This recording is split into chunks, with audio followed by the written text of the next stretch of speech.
అలాగే బైకులపై కొంతమంది స్థానికులు కూడా దాన్ని వెంబడించి ఆ కార్ని ఆపే ప్రయత్నం చేస్తున్నారు. సో మొత్తం మీద దీనికి సంబంధించి అసలు స్థానికులు ప్రత్యక్ష సాక్షులు వాళ్ళ మాటల్లో ఒకసారి విందాం. అసలు ఏం జరిగింది అనేది వాళ్ళ మాటల్లోనే వినే ప్రయత్నం చేద్దాం. राजनगर से आए थे शॉपिंग को चार मीनार, तो वापस हो गए तो क्या हुआ, पीछे से गाड़ी वाला आया, कार वाला जो वरना गाड़ी है वो गाड़ी वाला आया. हम लोग देख लिया, हम लोग तो स्लो है, बहुत स्लो है, भाइयाँ भी है वहाँ पे बोलने वाले, भाइयाँ भी है.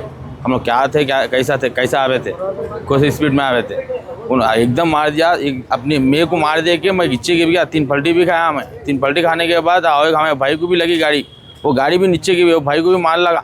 जो मेरी गाड़ी को मार लगे बाद में जो गाड़ी के नीचे बाइक चले गई, मेरी बाइक चली गई. वो बाइक जाने के बाद क्या हुआ, 3-4 किलोमीटर बाइक वैसी स्किड कर लेते आ गया, वैसी गाड़ी के नीचे से मेरी बाइक वही स्किड कर लेते आ गया. अब जो भाइयाँ थे ना, और भाइयाँ सपोर्ट करे अपन को, जो भी है इंसाफ होने का है. मेरे को 3 जनों को मार पड़ी. अगले गाड़ी को आपकी खींच लेते लेके आए, 3 से 4 किलोमीटर घिसल लेते आ गए यहाँ तक. यहाँ आगे कॉन्वेंट दे दिया तो पुलिस वाले ऑन द स्पॉट पकड़ लिए. पुलिस वाले गाड़ी पर मिल गई कार, बाकी के पुलिस स्टेशन मिल गए थे वो लोग. वहाँ भी अपन क्या है कि बाकी का इंसाफ कर लेके. आप कहाँ के रहने वाले हैं? शादनगर भैया अपना. शादनगर के? हाँ. शॉपिंग को आए थे? जी भैया. ज़्यादा मारा पड़े आपके साथ के लोगों को? 3 को लगे. आपके अलावा और कितने जनों को मार लेते हैं बोल रहे हैं वो लोग? आगे ऑलरेडी वो कार दूसरों को लगते बच के बाहर निकल गई गाड़ी. वो आगे वाले भी बच गए. जो भी हुआ हम लोग हुआ. ఆ బైక్ నడుపుతున్న వ్యక్తి, ఆ బ్లాక్ కలర్ షర్ట్లో కనిపించిన వ్యక్తి ఎవరైతే మాట్లాడారో ఆ బైక్ నడుపుతున్న వ్యక్తి, మేము చాలా స్లోగానే వెళ్తున్న సమయంలో వెనక నుంచి వచ్చి ఒక్కసారిగా గుద్దడంతో ఒక 3 పల్టీలు కొట్టి నేను పక్కన పడిపోయాను. నాతో పాటు ఉన్న ఇంకొక 2 వ్యక్తులు కూడా పక్కన పడిపోయారు. మొత్తంగా 3-4కి కూడా తీవ్ర గాయాలయ్యాయి.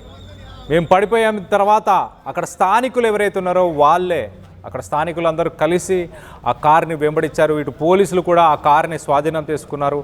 ఆ కారు నడుపుతున్న వ్యక్తిని కూడా ప్రస్తుతానికి పోలీసులు అతన్ని కూడా అరెస్ట్ చేసినట్టు కూడా తెలుస్తుంది అంటూ చెప్పుకొస్తున్నాడు. నేను షాద్నగర్కి వెళ్తున్న సమయంలో మొత్తానికైతే చాలా స్లోగానే వెళ్తున్నా. అదే సమయంలో ఈ ఘటన చోటు చేసుకుంది అంటూ ఇటు బాధితుడు చెప్పుకొస్తున్నాడు. తనకు న్యాయం చేయాలి, ఎట్టి పరిస్థితుల్లో తనను శిక్షించాలి ఆ వ్యక్తిని, అలాగే తనకు న్యాయం చేయాలంటూ తన బాధను వ్యక్తపరుస్తున్నాడు. సో మొత్తం మీద ఇటు మైల్దేవరపల్లి పరిసర ప్రాంతాల్లో ఈ ఘటన చోటు చేసుకుంది.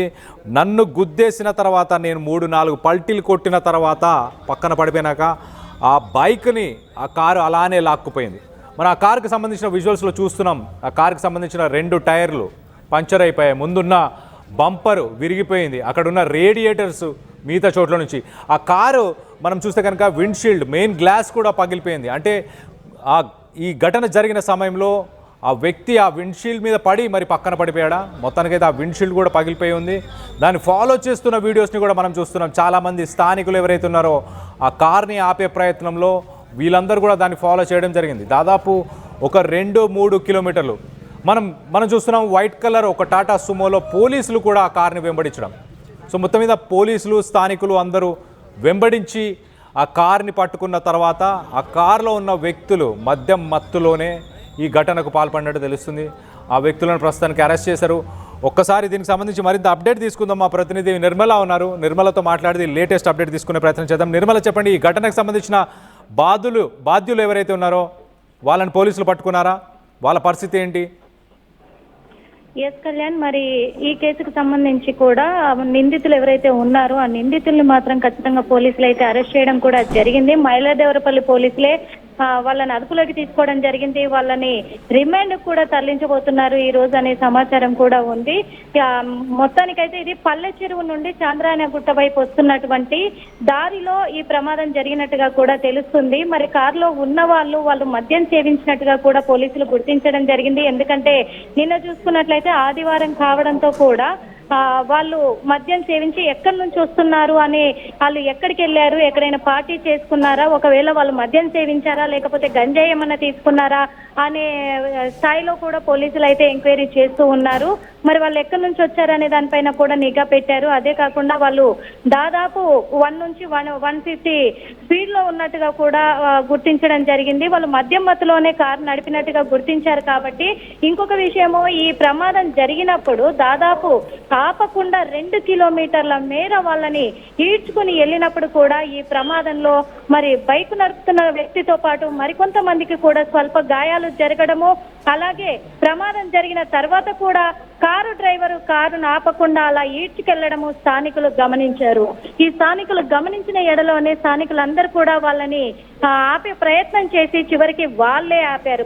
స్థానికులు అంతా కూడా వెంటబడి వాళ్ళని ఆపడం కూడా జరిగింది. ఎందుకంటే ఆ రేంజ్ లో జరుగుతూ ఉన్నాయి. ఇప్పుడైతే వాస్తవంగా చెప్పాలంటే ఈ హిట్ అండ్ రన్ కేసులు అయితే తరచుగా ఈ మధ్య చూస్తూ ఉన్నాము. గతంలో కూడా మలక్పేట్, గచ్చిబౌలి, అలాగే ఎల్బీ నగర్ ఇలాంటి ప్రాంతాల్లో కూడా చాలా వరకు జరిగాయి. కొంతమంది ప్రాణాలు కోల్పోయిన వాళ్ళు కూడా ఉన్నారు. కానీ ఇక్కడ అదృష్టవశాత్తు ఏంటంటే వీళ్ళందరికీ స్వల్ప గాయాలతో బయటపడ్డారు. మరి ఆ తర్వాతే స్థానికులు పోలీసుల సమాచారం మేరకు పోలీసులు రాగానే మరి పోలీసులకు అప్పచెప్పడం జరిగింది. ఆ పోలీసులకు అప్పచెప్పడంతో మైలదేవరపల్లి పోలీసులు అయితే ఇప్పుడు వాళ్ళని ప్రస్తుతం అదుపులోకి తీసుకొని వాళ్ళని రిమాండ్కి తరలించే ప్రయత్నంలోనే ఉన్నారు. అదే విధంగా వాళ్ళ పట్ల నిఘా పెట్టి కూడా ఈ హిట్ అండ్ రన్ కేసులను కూడా తగ్గించాలని మరి ఇటు హైదరాబాదు పోలీసులు కూడా కొన్ని కొత్త ప్రణాళికలు పెట్టే అవకాశాలు కూడా ఉన్నాయి. అదే విధంగా వీళ్ళకు సంబంధించి ఇందులో కారులో ఎంతమంది ఉన్నారు అనేది పర్టికులర్ గా ఇంకా సంఖ్య తేలలేదు. కానీ ఇప్పటికైతే 3 అదుపులోకి తీసుకున్నట్టుగా తెలుస్తూ ఉంది కారులో. మరి ఆ 3 రిమాండ్ కి తరలిస్తున్నారా లేకపోతే డైరెక్ట్ డ్రైవింగ్ చేసిన వ్యక్తినే అదుపులో రిమాండ్ కి తరలించే అవకాశాలు ఉన్నాయన్న కోణంలో కూడా ఇంకా బయటికి తెలియాల్సి ఉంది. మొత్తం మీద ఇది ప్రస్తుతం ఉన్న విషయం మాత్రము. Kalyan. Right Nirmala, thanks for the latest update. మొత్తం మీద ఇటు చంద్రయాన్ గుట్ట పరిసర ప్రాంతాల్లో ఈ ఘటన చోటు చేసుకుంది. అటు సైడ్ మనం చూస్తే కనుక కొంత బ్రాడ్ రోడ్స్, ఇటు చంద్రయాన్ గుట్ట నుంచి ఇటు మెహదీపట్నం దాకా ఇన్నర్ రింగ్ రోడ్కి సంబంధించిన ఆ రోడ్లోనే ఈ ఘటన చోటు చేసుకుంది. మనం చూడొచ్చు చాలా బ్రాడ్ రోడ్స్, 2, 3, 4 కార్లు కూడా వెళ్ళేంత వెడల్పున్న రోడ్లలో మరి ఇలాంటి యాక్సిడెంట్ ఎలా జరిగింది? మద్యం మత్తులోనే ఇటు ఆ కార్ నడుపుతున్న వ్యక్తులైతే ఈ యాక్సిడెంట్కి పాల్పడినట్టు తెలుస్తుంది. ఒక్కసారి మనం విజువల్స్లో చూడొచ్చు. ఆ black colour Skoda TS09G4419 Skoda Slavia car. ఆ కార్కి సంబంధించి ముందు బంపర్ విరిగిపోయింది. ఆ విండ్షీల్డ్ పైన కూడా మనం చూడొచ్చు. విండ్షీల్డ్ పైన కూడా ఆ విండ్షీల్డ్ కూడా పగిలిపోవడం. మొత్తానికైతే లోపల కూడా ఒకసారి మనం చూస్తే దాంట్లో విడిభాగాలన్నీ కూడా దాంట్లో ఉన్నాయి. సో కార్కు సంబంధించిన సిచ్యువేషన్ చూస్తేనే మనం యాక్సిడెంట్ తీవ్రత ఏంటో ఆలోచించవచ్చు. ఆ కార్లో కనిపిస్తున్న వ్యక్తులు వారిద్దరే మరి ఆ మధ్య మత్తులో ఈ ఘటనకు పాల్పడ్డారా? ఒక వ్యక్తి అయితే తన ఒంటి మీద బట్టలు ఉన్నాయా లేవా అన్న హోష్లో కూడా, అంటే ఆయన కాన్షియస్గా కూడా లేనట్టు కనిపిస్తుంది. మరొక వ్యక్తి పక్కన కూడా కనిపిస్తున్నాడు. సో మొత్తానికైతే ఈ ఇద్దరు వ్యక్తులే ఈ యాక్సిడెంట్కి పాల్పడ్డారా? దీనికి సంబంధించి మనం చూస్తున్నాం స్థానికులందరూ కూడా గుమిగూడారు. ఆ కార్ని ఆపిన తర్వాత వాళ్ళని చూడొచ్చు, మన విజువల్స్లో కనిపిస్తున్నారు. తాగిన మద్యం మత్తులోనే ఈ ఘటన పాల్పడినట్టు తెలుస్తుంది. మొత్తానికైతే క్షమించండి తప్పైపోయింది అంటూ ఇటు వాళ్ళ వీడియోలో చెప్పే ప్రయత్నం చేస్తున్నారు. మొత్తం మీద మద్యం మత్తులో యాక్సిడెంట్ అయిన తర్వాత సాధారణంగా ఎవరికైనా గాయాలైన పొరపాటున ఒకసారి దిగి చూసే ప్రయత్నం చేయాలి. అలాగే ఇమీడియట్గా అంబులెన్స్కి కానీ పోలీసులకు కానీ ఇన్ఫామ్ చేసే ప్రయత్నం చేయాలి. కానీ వీళ్ళిద్దరూ మాత్రం అక్కడి నుంచి ఆ కార్తో పాటు పారిపోదామని ప్రయత్నం చేశారు. ఆ కార్ కింద బైక్ ఉన్నా కూడా పట్టించుకోకుండా 2-3 కిలోమీటర్లు లాక్కెళ్ళే ప్రయత్నం చేశారు. దీనికి సంబంధించి మీరు ఏమనుకుంటున్నారు? మీ అభిప్రాయాలను కింద కామెంట్ రూపంలో తెలియపరచండి. ఈ మధ్యకాలంలో మద్యం మత్తులో ఇలా కార్లని బైకులని అతివేగంగా నడిపి ప్రజల ప్రాణాలతో చెలగాటమాడుతున్నారని మీరు అభిప్రాయపడుతున్నారా? దీనికి సంబంధించి పోలీసులు కానీ ప్రభుత్వం ఎలాంటి చర్యలు చేపట్టాలి అన్న దానిపై మీ అభిప్రాయాలు ఏంటనేది కింద కామెంట్ రూపంలో తెలియపరచండి.